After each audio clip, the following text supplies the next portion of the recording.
주님의 은총과 평화가 화요일 새벽 이 자리 함께하고 있는 우리 모두 가운데 가득하기를 소망합니다.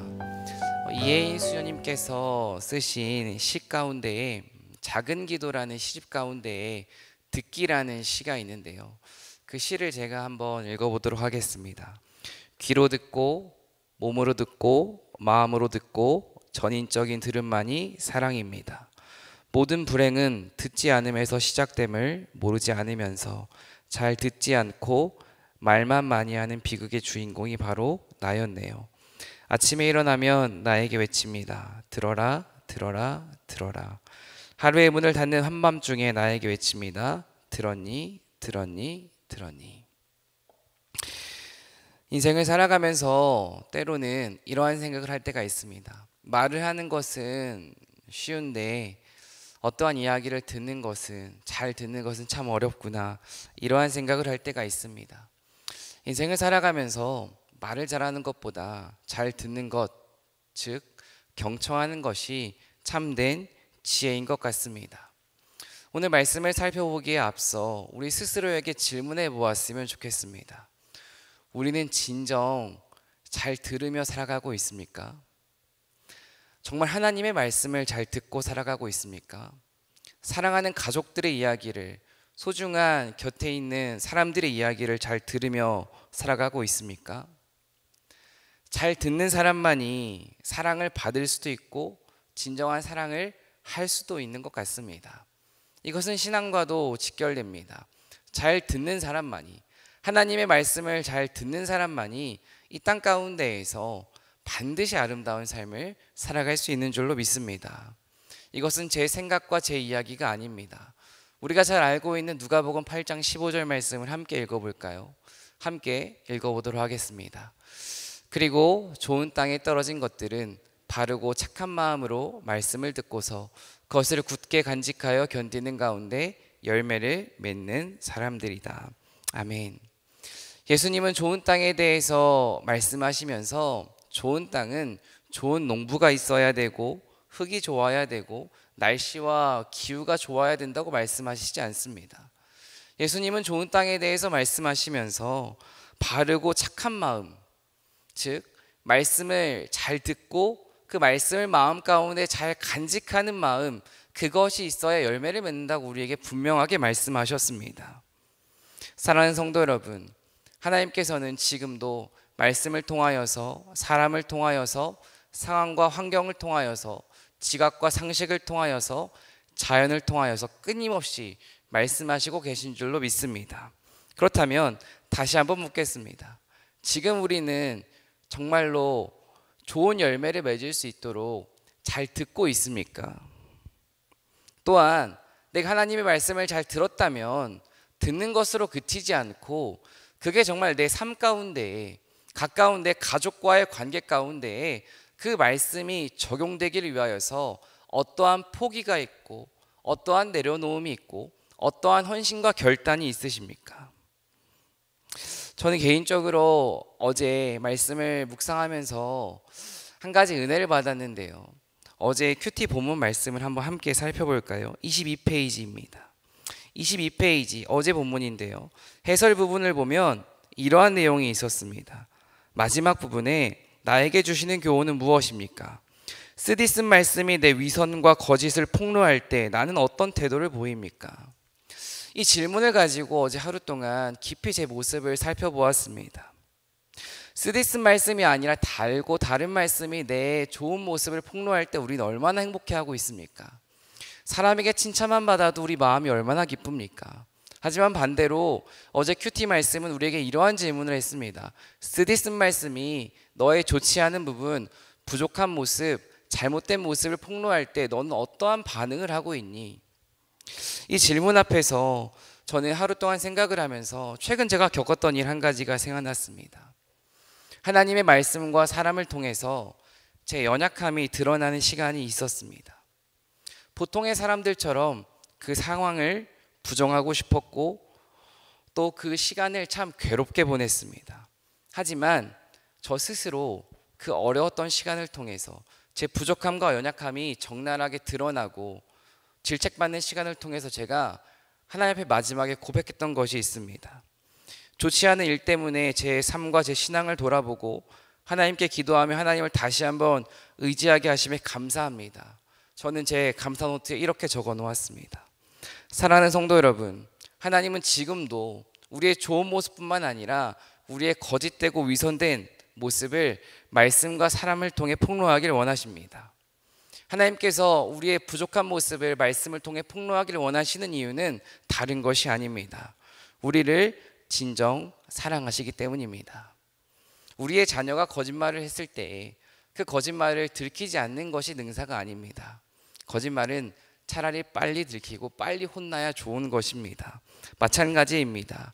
우리의 부족함과 잘못됨이 이 예레미야 말씀 묵상을 통하여서 하나님 앞에 적나라하게 폭로되고 다시 한번 주님 앞에 엎드리고 주님을 의지하는 7월과 8월 예레미야 묵상 되길 간절히 소망합니다. 오늘 말씀을 함께 나누겠습니다. 선지자는 누구입니까? 선지자는 내가 하고 싶은 말을 전하는 사람이 아니라 하나님께서 주신 말씀을 듣고 전하는 사람이 바로 선지자입니다. 예레미야 선지자는 겸손하게, 때로는 포기하고 싶었지만 때로는 하나님의 말씀을 전한다는 것 때문에 너무나도 우울해서 우울증에 빠졌지만 결국 그는 지금 다시 일어서서 하나님이 들려주시는 그 말씀을 가감없이 백성들에게 전하고 있습니다. 하지만 백성들은 예레미야 선지자를 통해서 들려지는 그 하나님의 말씀을 잘 듣지 않고 또 잘 듣는 사람들 두 부류로 나눠지고 있습니다. 오늘은 특별히 그 예레미야 선지자를 통해 전해지는 그 하나님의 말씀을 잘 들었던 고관과 장로들의 이야기가 본문 말씀 가운데 담겨져 있는데요. 이 고관과 모든 백성들, 그들이 사실은 처음부터 예레미야 선지자의 그 말씀을 잘 들었던 것은 아닙니다. 어제 우리가 함께 살펴보았던 8절 말씀인데요. 8절 말씀을 함께 소리내어서 함께 읽어보도록 하겠습니다. 함께 읽겠습니다. 예레미야가 여호와께서 명령하신 말씀을 모든 백성에게 전하기를 마침에 제사장들과 선지자들과 모든 백성이 그를 붙잡고 이르되 내가 반드시 죽어야 하리라. 어제만 하더라도 지금 모든 백성들은 예레미야를 붙잡고 그를 죽여야 하겠다라고 말하고 있습니다. 오늘 우리가 함께 읽어도 16절 말씀을 제가 한번 읽어보겠습니다. 고관들과 모든 백성이 제사장들과 선지자들에게 이르되 이 사람이 우리 하나님 여호와의 이름으로 우리에게 말하였으니 죽일 만한 이유가 없느니라. 어제와 오늘 이 고관들과 모든 백성들, 그들의 태도가 변했습니다. 어떠한 태도가 변했습니까? 예레미야를 어제는 죽이려고 했지만 오늘은 죽이려고 하지 않고 있습니다. 그를 죽이는 것이 마땅하지 않다고 지금 그들의 입술로 스스로 고백하고 있습니다. 그렇다면 무엇이 그들의 태도를 변하게 했을까요? 이것에 대한 정답은 사실 어제 12절과 15절 말씀 가운데 담겨져 있습니다. 예레미야 선지자가 선포했던 그 하나님의 말씀을 그들은 그냥 잘 듣고 끝난 것이 아니라 예레미야가 선포했던 그 하나님의 말씀을 듣고 순종했기 때문에 그들은 지금 삶의 변화가 이어진 것입니다. 한마디로 고관과 백성들의 태도가 변한 이유는 예레미야 선지자를 통해 선포되는 그 하나님의 말씀을 순종했기 때문에 그들의 삶이 변한 것입니다. 사랑하는 성도 여러분, 우리 삶이 어떻게 변할 수 있을까요? 우리 삶이 변할 수 있는 것은 하나님의 말씀을 통하여서 변할 수 있는 줄로 믿습니다. 특별히 이번 여름 사역을 위해 기도하실 때 여름 사역에서 가장 중요한 것은 말씀입니다. 영아부로부터 시작하여서 아동부, 중고등부, 청년부, 청장년부 아이들과 어른들이 함께 말씀을 들을 것입니다. 정말로 우리 아이들이, 우리 다음 세대가 그들이 수련회를 통하여서 선포되는 그 말씀을 통하여서 그들의 삶이 변할 수 있기를 구체적으로 기도하는 저 여러분 되길 간절히 소망합니다. 고관과 백성들은 하나님의 말씀을 듣고 그들의 삶의 변화로 이어졌는데요. 말씀을 듣고 삶의 변화로 이어지기 위해서 우리가 품고 기도해야 되는 중요한 덕목 한 가지가 있습니다. 저는 그것이 바로 겸손이라고 생각합니다.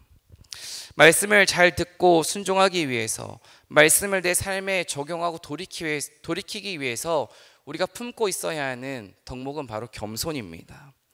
겸손이라는 말은 흙을 의미하는 원어로부터 나왔는데요. 겸손해지라는 것은 사실 내가 성경적인 원어로 살펴보면 겸손이라는 말은 내가 흙으로부터 왔다는 것을 인정하라는 것이 겸손이라는 원어의 어원입니다. 이것을 조금 더 쉽게 우리 삶에 적용해 보면 겸손한 사람이란 누구인가? 내가 흙으로부터 왔음을, 나는 하나님께로부터 창조되었고 나를 구원하실 수 있는 분은 오직 구원자는 하나님이시라는 것을 인정하는 사람이 바로 겸손한 사람이라는 것입니다. 사랑하는 성도 여러분, 겸손한 사람은 내가 하나님으로부터 온 사람이기 때문에 세 가지를 분명하게 기억하며 살아갈 것입니다. 첫 번째, 하나님보다 앞서지 않아야 한다. 때때로 신앙생활 하면서 내가 하나님보다 앞설 때가 얼마나 많습니까? 겸손한 사람은 하나님이 나아가라면 나가고 하나님이 멈추라면 멈춥니다.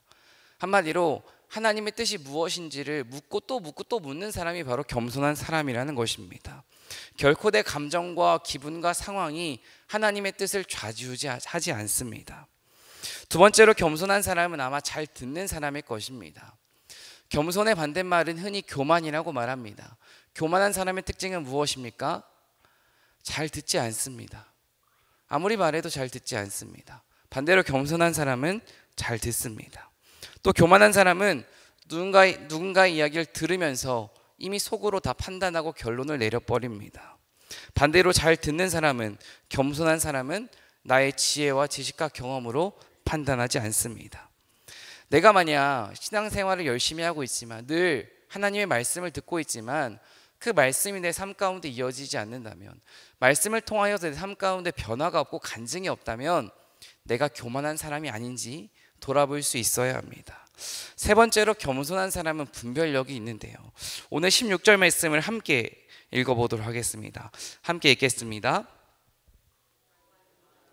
모든 백성이 제사장들과 선지자들에게 이르되 이 사람이 우리 하나님 여호와의 이름으로 우리에게 말하였으니 죽일 만한 이유가 없느니라.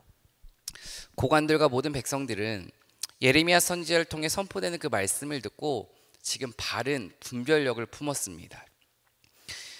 뭐라고 말하냐면 예레미야 선지자가 하나님의 이름으로 말했으니까 죽일 만한 이유가 없다고 말합니다.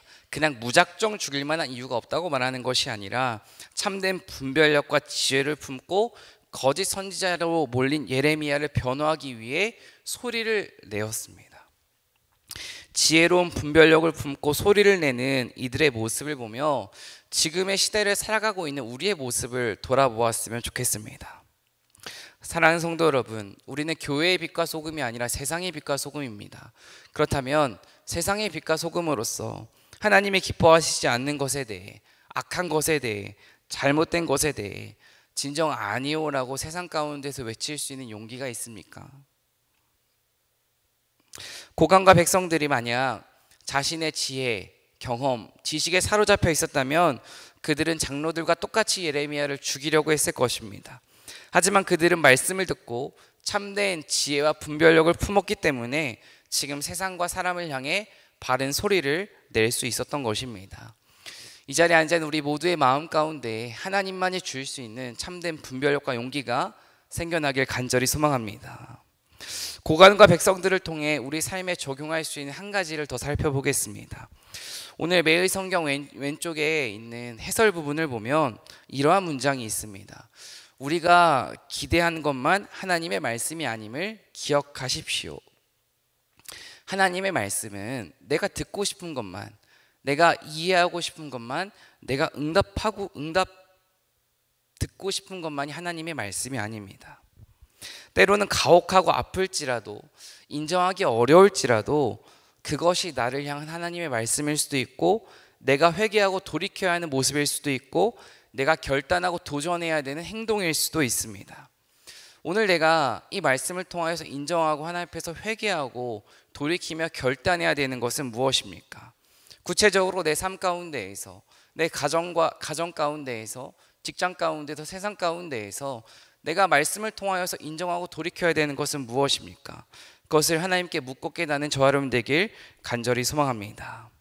이제 17절부터는 장로들이 100년 전에 히스기야 시대에 활동했던 미가 선지자에 대한 이야기를 하는데요. 17절과 18절 말씀을 교독하겠습니다. 17절을 제가 읽겠습니다. 그러자 그 지방의 장로 중 몇 사람이 일어나 백성의 온 회중에게 말하여 이르기를 유다의 왕 히스기야 시대에 모레셋 사람 미가가 유다의 모든 백성에게 예언하여 이르되 만군의 여호와께서 이와 같이 말씀하셨느니라. 시온은 밭같이 경작지가 될 것이며 예루살렘은 돌무더기가 되며 이 성전에 사는 산당의 숲과 같이 되리라 하였으나. 한마디로 100년 전에 히스기야 왕이 있던 시대 미가라는 선지자가 지금 예레미야처럼 동일하게 예루살렘 멸망에 대해서 선포를 했습니다. 이것에 대한 히스기야 왕의 반응이 19절에 나와 있는데요. 19절을 함께 읽어보도록 하겠습니다. 함께 읽겠습니다. 유다의 왕 히스기야와 모든 유다가 그를 죽였느냐? 히스기야가 여호와를 두려워하여 여호와께 간구하매 여호와께서 그들에게 선언한 재앙에 대하여 뜻을 돌이키지 아니하셨느냐? 우리가 이같이 하면 우리의 생명을 스스로 심히 해롭게 하는 것이니라. 아멘. 미가 선지자의 그 선포를 들은, 회개하라는 선포를 들은 히스기야 왕의 반응이 무엇이었습니까? 한 문장으로 요약하면 여호와께 간구하며 여호와를 두려워하며 여호와께 간구했다는 것입니다. 한마디로 히스기야 왕은 하나님의 말씀을 듣고 회개했고 돌이켰고 결단했습니다.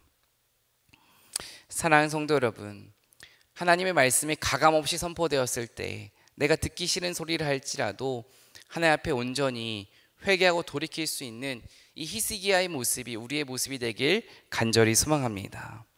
특별히 오늘 장로들에 대한 이야기가 쭉 등장하는데요. 이 장로들은 지금 우리가 알고 있는 장로님들과는 조금 다른 차원의 장로님들입니다.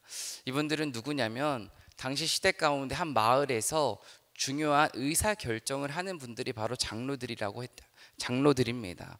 그렇다면 이 장로들은 그 마을 가운데에서 그 지역 가운데에서 어느 누구나 인정할 수 있는 어른이 바로 장로일 것이었습니다. 그렇다면 우리는 이 장로들의 모습을 통하여서 지금 이 자리에 앉아 있는 우리가 깨달아야 하는 것은 무엇일까요? 저는 첫 번째로 이 장로들의 모습을 통하여서 진정한 어른이란 누구인가, 이것에 대해서 우리가 함께 깨닫기를 소망합니다. 진정한 어른이란 누구일까요? 저는 진정한 어른이란 과거의 역사에서 교훈을 얻어서 현재 시대 가운데 적용할 수 있는 사람이 바로 장로라고 생각합니다. 이 장로들은 지금 100년 전에 있었던 그 사건을 통하여서 지금 시대 가운데 어떻게 적용해야 되는지를 풀어주고 있습니다. 그렇다면 지금 이 시대 가운데 정말 필요한 어른들은 과거에 우리가 경험했던 역사, 지혜를 통하여서 지금 앞으로의 시대를 살아갈 다음 세대에게 그들에게 들릴 수 있도록 그들에게 눈을 맞추며 그들에게 이야기해 주는 게 바로 진정한 어른일 것입니다. 또한 반대로 히스기야의 모습을 통해 발견할 수 있는 진정한 어른은 누구입니까? 소수를 할지라도 그것이 하나님의 뜻이라면, 하나님이 기뻐하시는 것이라면, 의인이 하는 말이라면 듣고 따를 수 있는 사람이 바로 진정한 어른입니다. 진정한 어른이 사라져가는 시대라고 말합니다. 이러한 시대 가운데에 정말로 영적으로 진정한 어른으로 살아가는 신성교회 모든 성도님들 되시길 간절히 소망합니다. 장로들은 또 다른 이야기를 하는데요. 그것이 바로 20절부터 23절까지 기록되어 있는데요. 20절부터 23절까지 말씀의 내용은 방금 우리가 읽었던 히스기야 그 왕과는 반대되는 이야기입니다. 미가 선지자를 통해서 히스기야 왕은 회개하고 돌이켰지만 반대로 미가와 예레미야처럼 하나님의 이름으로 예언했던 또 다른 사람 우리야가 있습니다. 우리야도 동일하게 하나님의 심판을 선포했지만 그에게 돌아왔던 것은 죽음이었습니다. 여호와김 왕은 우리야를 통해 선포되는 그 하나님의 말씀을 듣지 않고 우리야 선지자를 죽여버렸습니다. 그렇다면 이것을 통하여서 지금 이 자리에 앉아있는 우리에게 하나님 어떤 말씀을 하시고자 하는 것일까요? 저는 이렇게 한번 적용을 해봤습니다. 하나님의 뜻을 전해도 미가처럼 듣고 돌이키며 회심하는 반응을 경험할 수도 있고, 우리야 선지자처럼 죽임을 당할 수도 있고, 오늘 주인공 예레미야 선지자처럼 돕는 자들을 통해서 목숨을 지킬 수도 있습니다. 한마디로 아무리 필요한 하나님의 말씀이라 할지라도 다양한 반응이 나타날 수 있다는 것입니다. 그렇다면 우리가 해야 되는 것은 무엇일까요? 듣든지 듣지 않든지 하나님이 원하시는 그 말씀을 우리와 함께하고 있는 이들에게, 그들이 듣든지 듣지 않든지 꾸준하게 계속해서 전하는 것이 바로 우리가 감당해야 될 사명일 것입니다. 사랑하는 성도 여러분, 지금 우리 개인적으로, 또 우리 가정 가운데에서, 교회 가운데에서, 사회와 세상 가운데에서 내가 하나님의 말씀을 가감없이 전해야 되는 것은 무엇입니까? 사랑하는 내 자녀를 위하여서, 사랑하는 내 부모를 위하여서 내가 포기하지 않고 기도하면서 오늘 전해야 되는 것은 무엇입니까? 결과는 주님께 맡기고 내가 감당해야 되는 하나님의 말씀이라면 묵묵히 오늘 전할 수 있는 저와 여러분 되길 간절히 소망합니다. 오늘 말씀을 마무리하도록 하겠습니다. 앞으로 우리는 2달 동안 예레미야 말씀을 묵상할 텐데요, 예레미야를 향하여서 눈물의 선지자라고 말을 하기도 합니다. 시대의 부조리를 끊임없이 선포하고 또 사람들에게 미움을 받은, 그렇기 때문에 눈물의 선지자라고 말하기도 하죠. 그렇다면 하나님의 말씀을 우리가 듣지 못하고 깨닫지 못하고 변하지 못하는 이유는 무엇일까요? 그것이 무엇인지 구체적으로 예레미야 말씀 가운데 기록되어 있는데요, 2절 말씀만 함께 읽어보겠습니다. 예레미야 4장 22절입니다. 함께 읽도록 하겠습니다. 함께 읽겠습니다. 나의 백성은 참으로 어리석구나. 그들은 나를 알지 못한다. 그들은 모두 어리석은 자식들이요, 전혀 깨달을 줄 모르는 자식들이다. 악한 일을 하는 데에는 슬기로우면서도 좋은 일을 할 줄 모른다. 나를 알지 못한다가 참 중요한 문장입니다. 예레미야 5장 21절 말씀입니다. 함께 읽어보겠습니다. 이 어리석고 깨달을 줄 모르는 백성아, 눈이 있어도 볼 수가 없고 귀가 있어도 들을 수가 없는 백성아, 너희는 이제 내가 하는 말을 잘 들어라. 우리가 하나님의 말씀을 깨닫지 못하고 변하지 못한 이유는 2가지로 정리해 볼 수 있습니다. 첫 번째, 하나님을 알지 못하기 때문입니다. 2번째, 들어야 하는 말을 듣지 못하기 때문입니다. 사랑하는 성도 여러분, 우리 신앙의 연수가 내가 하나님을 안다는 것을 보장해 주지 않습니다. 우리 예배 드림의 횟수가 내가 하나님을 아는 것을 증명해 주지 않습니다. 어떻게 우리는 하나님을 날마다 알아갈 수 있을까요? 눈에 보이지 않는 나와 하나님과의 관계가 진정 내가 하나님을 알아가는 척도인 줄로 믿습니다. 이번 여름 다음 세대의 수련회가 진행되겠지만 우리 또한 우리만의 수련회가 진행되었으면 좋겠습니다. 우리가 다시 한번 하나님을 지금보다 더 인격적으로 만나고 더 깊이 알아가는 이번 여름이 되었으면 좋겠습니다. 그리고 무엇보다 이 땅 가운데서 가장 큰 복은 물질의 복, 건강의 복, 관계의 복이 아니라 하나님을 아는 것이 가장 큰 복인 줄로 믿습니다. 7, 8월 여름의 시간을 보내며 나와 우리의 다음 세대가 하나님의 마음을 알아서 또 하나님을 인격적으로 만나서 어지러운 시대 가운데에 정말 빛과 소금으로 살아갈 수 있기를 기도하는 저 여러분 되길 간절히 소망합니다. 기도하겠습니다. 주 안에서 내 영혼 다시 태어나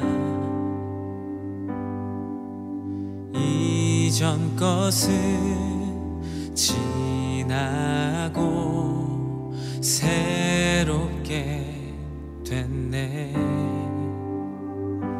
죄로 물든 내 모습 예수와 함께 죽고 부활 생명 내 안에 새로운 삶이 열렸네. 너희가 나를 택한 것이 아니요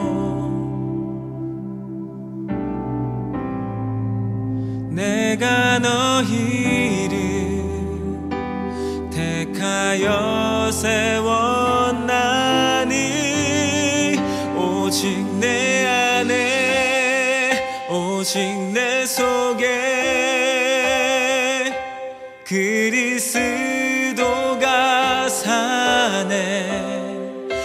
오직 내 삶에 오직 내 맘에 그가 주인 되셨네.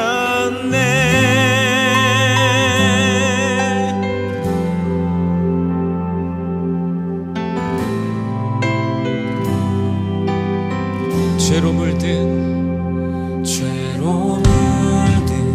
내 모습 예수와 함께 죽고 부활 생명 내 안에 새로운 삶이 열렸네. 너희가 나를 택한 것이 아니요 내가 너희를 택하여 세웠나니 오직 내 안에 오직 내 속에 그리스도가 사네. 오직 내 삶에 오직 내 맘에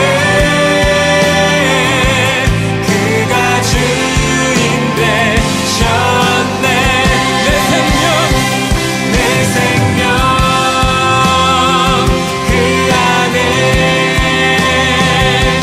그의 생명 내 안에 나의 삶이 이전과